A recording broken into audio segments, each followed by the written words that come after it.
દિવસ અનુસંધાને મહીસાગર પોલીસ દ્વારા વિવિધ રમતોનું આયોજન કરાયું। રાષ્ટ્રીય ખેલ દિવસની ઉજવણી અને સ્વસ્થ ભારત અભિયાનના ભાગરૂપે મહીસાગર જિલ્લા પોલીસ દ્વારા વિવિધ રમતગમતની પ્રવૃત્તિઓનું આયોજન કરવામાં આવ્યું હતું, જેમાં જિલ્લાના ઉચ્ચ પોલીસ અધિકારીઓ અને જવાનોએ ઉત્સાહભેર ભાગ લીધો હતો। હોકીના જાદુગર મેજર ધ્યાનચંદની જન્મજયંતિ નિમિત્તે આયોજિત આ કાર્યક્રમનો મુખ્ય હેતુ પોલીસ દળમાં શારીરિક અને માનસિક તંદુરસ્તીને પ્રોત્સાહન આપવાનો હતો। આ ઉજવણીના ભાગરૂપે રાજ્યવ્યાપી કાર્યક્રમ અંતર્ગત 30 ઓગસ્ટ 2025ના રોજ વિશેષ રૂપે પોલીસ વિભાગ માટે રમતગમત અને તંદુરસ્તીની પ્રવૃત્તિઓનું આયોજન કરવામાં આવ્યું હતું।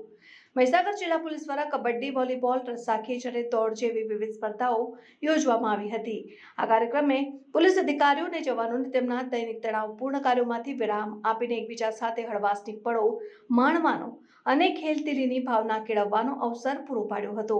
આ પહેલ પ્રધાનમંત્રી નરેન્દ્ર મોદી દ્વારા 2019માં શરૂ કરાયેલા સ્વસ્થ ભારત અભિયાનનો એક ભાગ છે, જેનો ઉદ્દેશ્ય દેશના દરેક નાગરિકને શારીરિક પ્રવૃત્તિઓ અને રમતો સાથે જોડીને તંદુરસ્ત જીવનશૈલી અપનાવવા માટે પ્રેરિત કરવાનો છે। મહીસાગર પોલીસ દ્વારા આયોજિત આ કાર્યક્રમ એ વાતનું ઉત્તમ ઉદાહરણ છે કે કાયદાના રક્ષકો પણ શારીરિક અને માનસિક રીતે સ્વસ્થ રહે તે કેટલું આવશ્યક છે।